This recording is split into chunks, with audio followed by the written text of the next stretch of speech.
Halo teman-teman, kita dari kelompok pertama yang beranggotakan saya, Salwaron Putri Malvira, dengan Kaida Kaisa. Kali ini saya akan mempresentasikan tentang struktur dan desain organisasi, membangun fondasi keberhasilan, membangun fondasi yang kokoh untuk pertumbuhan dan adaptasi. Welcome to today's presentation. Yang pertama kita akan membahas mengapa sih struktur organisasi itu penting. Struktur organisasi yang efektif adalah tulang punggung setiap perusahaan yang sukses. Struktur ini bukan hanya tentang bagian atau hierarki, tetapi juga tentang bagaimana tugas dialokasikan, siapa melapor kepada siapa, dan bagaimana berbagai departemen bekerja sama untuk mencapai tujuan bersama. Yang pertama ada meningkatkan kolaborasi, memfasilitasi kerjasama antar tim dan individu. Yang kedua ada optimalisasi efisiensi, membantu alokasi sumber daya dan proses yang lebih baik. Kemudian ada komunikasi yang jelas, menyediakan jalur komunikasi yang terdefinisi dengan baik. Kemudian yang terakhir ada mendukung strategi, menyelaraskan struktur dengan tujuan strategis perusahaan. Kemudian ada jenis-jenis struktur organisasi umum. Ada beberapa jenis struktur organisasi yang dapat dipilih, masing-masing dengan kelebihan dan kekurangannya. Pemilihan struktur yang tepat sangat bergantung pada ukuran perusahaan, industri, dan budaya organisasi. Hierarki fungsional, ini yang di sebelah kiri. Paling umum dikelompokkan berdasarkan fungsi, misalnya pemasaran keuangan. Jelas dalam pelaporan, namun bisa lambat dalam pengambilan keputusan. Di sebelah kanan ada divisional, dikelompokkan berdasarkan produk, pelanggan, atau geografi. Lebih fleksibel dan berorientasi pasar, namun bisa terjadi duplikasi sumber daya. Selanjutnya kita akan belajar mengenai faktor-faktor penentu desain organisasi. Desain organisasi bukanlah pendekatan satu ukuran untuk semua. Beberapa faktor kunci harus dipertimbangkan untuk menciptakan struktur yang paling efektif bagi perusahaan. Pertama, ada ukuran perusahaan. Perusahaan kecil mungkin butuh struktur yang lebih datar. Kemudian ada teknologi. Alat dan sistem yang digunakan dapat membentuk alur kerja dan tim. Kemudian ada lingkungan eksternal. Dinamika pasar dan persaingan memengaruhi fleksibilitas yang dibutuhkan. Selanjutnya ada tujuan strategis. Struktur harus mendukung visi dan misi jangka panjang. Kemudian yang terakhir ada budaya perusahaan. Nilai-nilai inti dan gaya kepemimpinan harus tercermin dalam desain. Kemudian ada struktur organisasi tradisional versus modern. Ada dua perbandingan ini ya, yang sebelah kiri tradisional, yang sebelah kanan modern.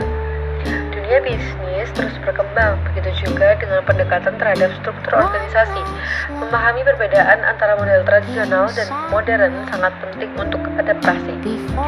Yang tradisional ini ada hierarkis dan terpusat, fokus pada kontrol dan efisiensi, komunikasi top down, peran dan tanggung jawab yang kaku, serta lambat beradaptasi terhadap perubahan. Kemudian yang modern ada jaringan, datar atau matriks, kemudian ada fokus pada inovasi dan kelincahan, komunikasi multidireksional, peran yang fleksibel dan kolaboratif, serta cepat beradaptasi terhadap perubahan besar. Selanjutnya, peran teknologi dalam desain organisasi. Teknologi telah merevolusi cara perusahaan beroperasi dan berinteraksi, memengaruhi desain organisasi secara fundamental. Contohnya yang pertama, memfasilitasi kolaborasi jarak jauh. Alat komunikasi digital memungkinkan tim bekerja dari mana saja, mendukung struktur yang lebih terdistribusi. Kedua, meningkatkan otomatisasi proses.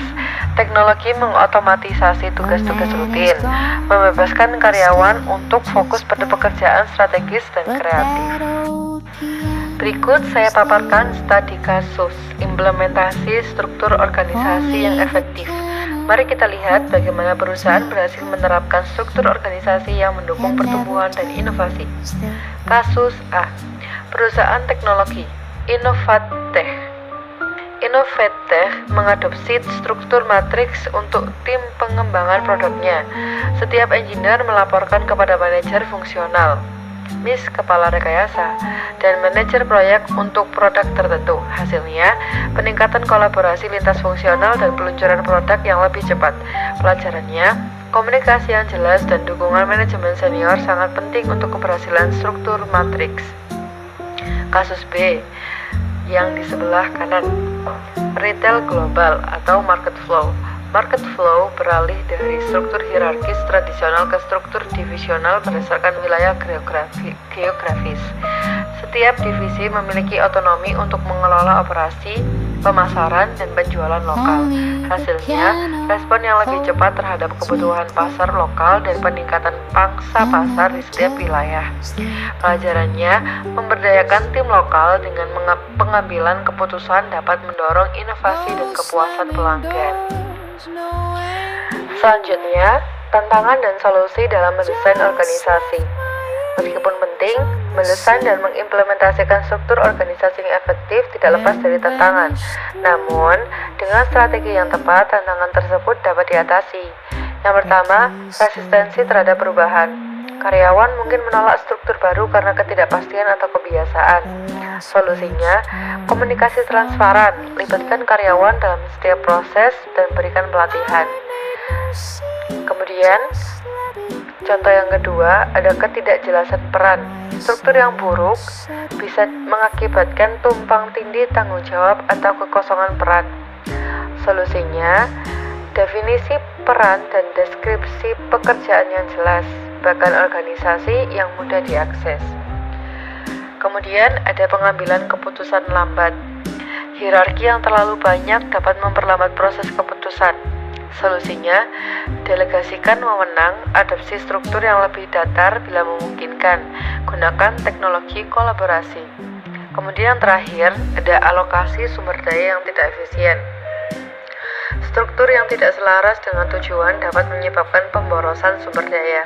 Solusinya, audit struktur secara berkala, selaraskan dengan tujuan strategis, dan pantau kinerja. Kesimpulan dan langkah selanjutnya, struktur dan desain organisasi adalah proses yang dinamis dan berkelanjutan. Dengan pendekatan yang strategis, perusahaan dapat membangun fondasi yang kuat untuk kesuksesan jangka panjang. 1. Evaluasi. Tinjau struktur Anda saat ini. 2. Rencanakan. Identifikasi area perbaikan. 3. Implementasikan. Terapkan perubahan yang diperlukan. Dan yang terakhir, sesuaikan, bersiap untuk beradaptasi. Mungkin cukup sekian presentasi dari kelompok kami. Jika ingin ada yang ditanyakan, boleh tulis di kolom komentar ya. See you next video, see you next our presentation. Bye-bye.